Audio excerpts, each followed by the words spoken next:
37-year-old Alexander Doe was held over the weekend along with another person police are only identifying as John Doe.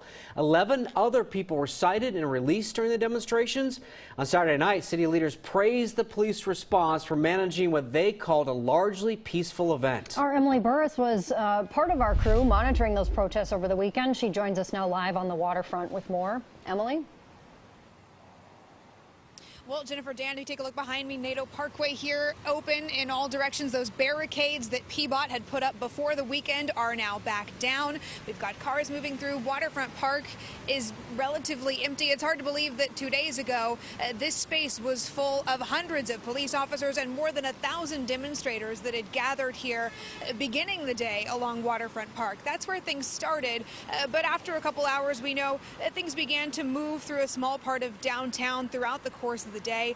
One of the largest law enforcement presences we've seen for these protests worked hard to keep both opposing groups apart, allowing members of the conservative Proud Boys protest group east across the Hawthorne Bridge in what Chief Outlaw described as a de-escalation tactic.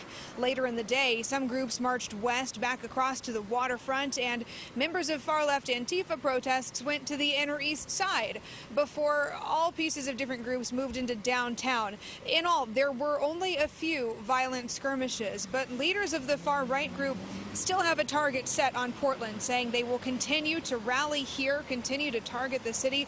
Mayor Wheeler had some strong opinions about that Saturday night.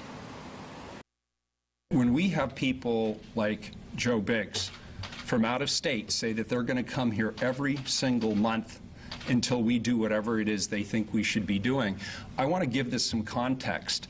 These types of demonstrations and the kind of response that we had to put in place today cost millions of dollars. And if we're spending money here today doing this, those are resources that could go to other top priorities in this community. So I want to be very clear.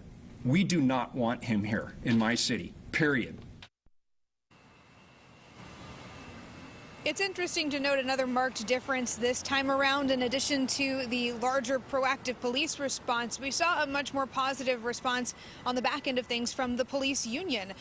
Daryl Turner, the president of the Portland Police Association, called Saturday a blueprint for future protests. And if you compare that to what's been said about some of these demonstrations in the past, that is a very different, much more positive response than what we saw after the June 29th demonstrations, in which he released a statement that time calling on the mayor to, quote, remove the handcuffs from our officers and let them stop the violence through strong and swift enforcement action. So many different city leaders coming out of this weekend a bit more positive this time around. Jennifer, Dan.